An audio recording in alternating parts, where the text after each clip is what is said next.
Film டுடேனியல் Venkatesan பணிவான வணக்கங்கள். புரட்சி கலைஞர் கேப்டன் என்று அன்போடு அழைக்கப்படுகிற விஜயகாந்தினுடைய வாழ்க்கையில் இறந்த பிறகு பெருமை சேர்க்கும் விதமாக இன்றையில் இருக்கக்கூடிய மத்திய அரசு அவருக்கு பத்மபூஷன் விருதை கொடுத்து கௌரவித்திருக்கிறது. இந்த பத்மபூஷன் விருது விஜயகாந்த் இறந்த பிறகே கொடுக்கப்பட்டது. அதற்கான அறிவிப்பு அப்பயே வெளியிட்டாங்க. அதற்கான விழாவை இப்பொழுதுதான் மாண்புமிகு மேதகு ஜனாதிபதி அவர்கள் திரௌபதி முர்மு கையால் விஜயகாந்தினுடைய மனைவியாக இருக்கக்கூடிய பிரேமலதா அவர்கள் வாங்க போகிறாங்க. அதற்கான வேலைகள் நடந்திருக்கு. டெல்லியிலிருந்து அவருக்கு முறைப்படி அழைப்பு கொடுத்துருக்காங்க. அந்த விருதை வாங்குவதற்காக இப்பொழுது தேமுதிகவுடைய தலைவியாக இருக்கக்கூடிய பொதுச்செயலாளராக இருக்கக்கூடிய திரு பிரேமலதா மேடம் அவர்களும் அவருடைய மகன்களும் சென்று அந்த விருதை பெறுறாங்க.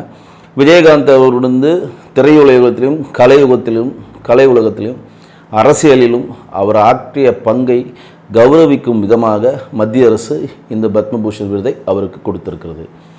இந்த பத்மபூஷன் விருதை பற்றி சொல்லணும் அப்படின்னு பார்த்தீங்கன்னா, யார் பேர் எவ்வளோ விருதுகள் வாங்கியிருந்தாலும் ஒரு திரைப்பட கலைஞராக விஜயகாந்த் கலை சேவைகள் வாங்குறது மிகப்பெரிய ஒரு பெருமைப்படக்கூடிய ஒரு விஷயந்தான். நிறைய பேர் வாங்கியிருக்காங்க. ரஜினி வாங்கியிருக்கார், கமல் வாங்கியிருக்காரு, இளையராஜா வாங்கியிருக்கார், அதெல்லாம் ஓகே. ஆனால் அவர் இறந்த பிறகு உடனடியாக அவருடைய கலை சேவையை பாராட்டி இந்த விருதை அறிவித்தது மத்திய அரசாக இருக்கக்கூடிய மோடி தலைமையிலான அரசாங்கம் தான். அப்போ எதனால் அந்த விருது கொடுக்கப்படுகிறதுனா ரெண்டு விஷயந்தான். ஒன்று விஜயகாந்த் கலை சேவை பண்ணுவதற்காக மட்டும் இந்த விருது அவருக்கு கொடுக்கப்படலை. அவர் செய்த நற்காரியங்கள், அவருடைய இறப்புக்கு கூட்டின பெரும் கூட்டம். இந்த கூட்டத்தை பார்த்தோன்னே அசந்துட்டாங்க. 15 லட்சம் பேர்லாம் ஒரு இறப்புக்கு கூடுறதெல்லாம் சாதாரண விஷயம் கிடையாது. கிட்டத்தட்ட சாரையாக மக்கள் அவர் பெரிய கொண்டாடினாங்க. ரெண்டாவது ஒரு விருது ஒருத்தருக்கு வழங்குறாங்கன்னா அவங்க எல்லாராலும் நேசிக்கப்படுற, எல்லாராலும் மதிக்கப்படுகிற, எல்லாராலையும் போற்றப்படுகிற, எல்லாராலையும் விரும்பப்படக்கூடிய ஒரு நபராக இருந்தால் தான் அவருக்கு மத்திய அரசு விருந்துக்கு பரிந்துரைக்கும். ஒரு குறிப்பிட்ட கட்சியை சார்ந்திருக்கிறார், குறிப்பிட்ட கட்சியை தொண்டர்கள் மட்டும்தான் அவர் பின்னாடி இருக்கிறாங்க.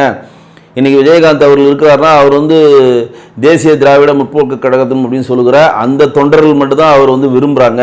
அதனால் அவருக்கு இந்த விருது கொடுக்கப்பட்டிருக்கிறது அப்படின்னு நினச்சா கிடையவே கிடையாது.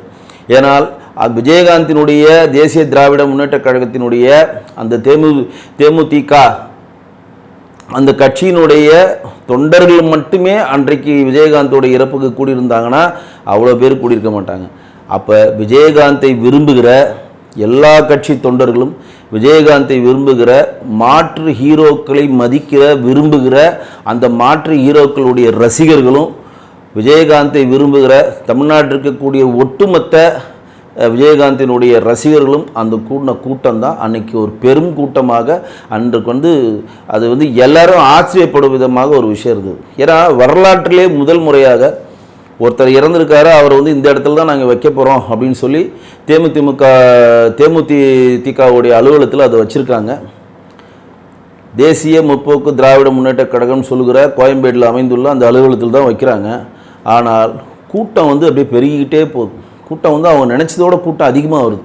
என்னடா அது இவ்வளோ கூட்டம் வராங்களே, நம்ம தொண்டர்கள் மட்டும் சேர்ந்தால் இவ்வளோ கூட்டம் இருக்காதுன்னு பார்த்தா பப்ளிக் வராங்க, மாற்று கட்சியினை சேர்ந்து வராங்க, மாற்று ரசிகர்கள் வராங்க, விஜயகாந்தால் உருவாக்கப்பட்ட திரையுலக பிரபலங்கள் வராங்க, விஜயகாந்த் உதவி பெற்று இன்றைக்கி டாக்டராகவும் இன்ஜினியராக இருக்கக்கூடிய அவர் மாமண்டூரில் வைத்திருக்கிற ஆண்டாள காலேஜ் சம்மந்தப்பட்ட அந்த குரூப் வருது.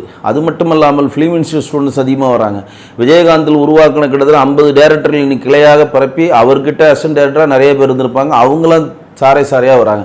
விஜயகாந்தினுடைய கட்சி தமிழ்நாட்டில் இருக்கக்கூடிய 38 மாவட்டங்களையும் தேசிய முற்போக்கு திராவிட கழகம் சொல்கிற விஜயகாந்த் கட்சியும் சேர்ந்த தொண்டர்களும் நிர்வாகிகள் அவங்களா இருக்கிறாங்க, அவங்க வராங்க. இது இல்லாமல் பப்ளிக் வருது. இப்படி கூட்டம் சாரையாக வந்தோன்னா அவங்களால கண்ட்ரோல் பண்ண முடியல. நெருக்கெடுப்பாக இருக்குது. மாண்புமிகு முதலமைச்சராக திரு மு.க. ஸ்டாலின் வராரு, மாண்புமிகு எதிர்க்கட்சி தலைவராக இருந்த திரு எடப்பாடி வராரு, பாஜகவினுடைய மாநிலத்தில் இருக்க மாண்புமிகு திரு அண்ணாமலைஜி வராரு. இப்படி பெரும் தலைவர்கள் எல்லாம் வரப்போ அவங்களால அந்த கூட்டத்தையும் கண்ட்ரோல் பண்ண முடியல. ஒரு செக்யூரிட்டியும் ப்ராப்பராக அவங்களால பண்ணவும் முடியல. ஏன்னா கட்டுக்கலங்காத கூட்டமாக இருக்குது. பக்கத்திலே விஜயகாந்தினுடைய மண்டபம் பக்கத்திலே பெரிய பிரிட்ஜு போகுது. அங்கேருந்து வேடிக்கை பார்க்குறாங்க. போக்குவரத்தை ஸ்தம்பிக்கிறது. வரலாற்றிலே முதல் முறையாக ஒரு இடத்தில் இறந்தவரை அங்கிடத்திலிருந்து மாற்றி இன்னொரு இடத்துக்கு கொண்டு சென்று அந்த கூட்டத்தை அங்கு வரவேற்று அங்கேயும் பெருங்கூட்டம் காட்டி அந்த கூட்டத்தின் வாயிலாக அங்கு ஒரு ஊர்வலமாக கொண்டு எந்த இடத்தில் அவரை முதல் அவருடைய பூத உடல் வைக்கப்படுதோ அதே இடத்துக்கு திருப்பி கொண்டு வந்தது பார்த்தீங்கன்னா முதல் முறையாக திரு விஜயகாந்த் கேப்டன் அவர்களுக்கு தான் சாரும். ஏன் அப்படி சொல்கிறேன்னா, ஃபஸ்ட்டு வந்து அவருடைய உடல் பூத உடல் வந்து அவருடைய அலுவலகம் கோயம்பேட்டில் இருக்கக்கூடிய தேசிய முற்போக்கு திராவிட கழகம் சொல்கிற ஒரு கட்சியின் அலுவலகத்தில் தான் வைக்கப்பட்டது. அதற்கப்புறம் அந்த கூட்டத்தை கட்டுப்படுத்த முடியாமல் அந்த உடல் வந்து எங்கே கொண்டு செல்லப்பட்டது, தீவுத்திடல் கொண்டு போய் நைட்டாக அங்கே மிகப்பெரிய ஒரு கட்டமைப்பை உருவாக்கி சாரம்லாம் போட்டு இவ்வளோ பேர் வருவாங்கன்னு ஒரு கணிவு பண்ணி அவ்வளோ பேரும் அவர் வந்து பார்த்து தான் போகணும்னு சொல்லி பெரும் தலைவருக்கு கொடுக்குற அரசு மரியாதை கொடுத்து தீவுத்திடலிருந்து விஜயகாந்தினுடைய பூத உடலை மறுபடியும் ஊர்வலமாக கொண்டு வந்து அந்த ஊர்வலமாக கொண்டு வரப்போ இரண்டு பக்கமும் கடைகள் எல்லாம் அடைக்கப்பட்டிருந்தா பொதுமக்கள் எல்லாம் கூடியிருந்தார்கள். மறுபடியும் எங்கு அவர் உடல் எடுக்கப்பட்டதோ அதே இடத்துல இருந்து அது உடலை கிடைத்து அங்கே வந்து ஈமச்சடங்குகள் பண்ணி அவருக்கு நினைவு மண்டபம் இப்போ கட்டியிருக்காங்க. எதற்கு இந்த பதிவை இங்கே செய்ய விரும்புகிறேன்னா, ஒருத்தருக்கு விருது வந்து சும்மா போகிறம்போக்கில் தூக்கிலாம் வந்து மத்திய அரசு கொடுத்துறாரு. அவர் செய்த நற்செயல்கள், அவர் செய்த சாதனைகள், அவர் கலை உலகத்துக்கு செய்த நல்ல விஷயங்கள், அவருடைய தொண்டர்களுக்கு அவர் செய்த நல்ல காரியங்கள், மக்களிடம் அவர் பழகிய விதம், மக்களுக்காக அவர் வந்து என்னென்ன மாதிரி தன்னுடைய சொத்துக்களை கொடுத்துருக்காரு, என்னென்ன மாதிரி தன்னுடைய சொத்துக்களை வந்து தானமாக கொடுத்துருக்கிறார், என்னென்ன மாதிரி மக்களுக்கு தன்னால் முடிந்த சேவையை கொடுக்க முடியுமோ அவர் செஞ்சுருக்காரு. தன்னால் யார் யார் முன்னேற்ற முடியுமோ அந்த விஷயங்கள்லாம் முன்னெடுத்தனால்தான் இதை எல்லாத்தையும் விடுத்து தான் அவர் இறந்த 2-3 நாட்களே மத்திய அரசு பத்மபூஷன் விருதை விஜயகாந்துக்கு கொடுத்திருக்கிறது. அவருடைய வாழ்க்கையில் எல்லாரும் ஒரு உண்மையான பேர் விஜயராஜாக இருந்தாலும் விஜயகாந்தாக மாறி இன்றைக்கு கேப்டனாக மக்கள் மனதில் நீங்காத இடம் பிடித்த திரு விஜயகாந்த் அவர்களுக்கு மத்திய அரசு கொடுத்திருக்கிற ஒரு கௌரவம் அவருடைய புகழுக்கு மேல் ஒரு மாணிக்க கற்கள் அப்படின்னு தான் சொல்லணும். இதற்கப்புறம் வந்து விஜயகாந்திற்கு வந்து இந்த பத்மபூஷன் விருது மட்டும் அல்லாமல் இன்னும் பல விருதுகள், பத்ம விபூஷன் இருக்குது, பத்மஸ்ரீ இருக்குது, இன்னும் பல விருதுகள் இருக்குது. அந்த விருதுகள் எல்லாம் கொடுக்க வேண்டும் என்று தேசிய முற்போக்கு திராவிட கழகத்தினுடைய தொண்டர்களும் விஜயகாந்தின் ஒரு குடும்பத்திനും விரும்புகிறார்கள், மக்களும் விரும்புவார்கள். கண்டிப்பாக மத்திய அரசு அதெல்லாம் கணக்கில் கொண்டு மேலும் பல விருதுகளை கொடுக்கும்.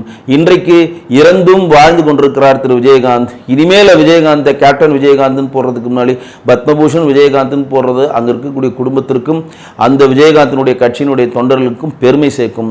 விஜயகாந்த் அவர்கள் இறந்தும் மக்கள் மனதில் நீன்றாக இடம் பிடித்திருக்கிறார். அதனால தான் பல காணொலியில் சொல்லிக்கிறேன், கருப்பு எம்ஜிஆர் என்று ஒரு தமிழ்நாட்டில் ஒருத்தர் இருக்கிறார் என்றார், அவர் வந்து திரு விஜயகாந்த் அவர்கள் தான். ஏன்னா எம்ஜிஆரும் விஜயகாந்துக்கும் மிகப்பெரிய ஒற்றுமை இருக்கிறது. அந்த ஒற்றுமையையும் தாண்டி எம்ஜிஆருக்கு பாரத ரத்னா கொடுத்தாங்க, இப்போ விஜயகாந்துக்கு பத்மபூஷன் விருது கொடுத்துருக்காங்க. அவருக்கு வந்து இந்த பத்மபூஷன் விருது கொடுத்ததுனால் விஜயகாந்துக்கு கொடுத்ததுனாலே அந்த பத்மபூஷன் விருது இன்றும் கொஞ்சம் பெருமை கொள்கிறது. மீண்டும் ஒரு நாள் உங்களை சந்திக்கிறேன். நன்றி, வணக்கம்.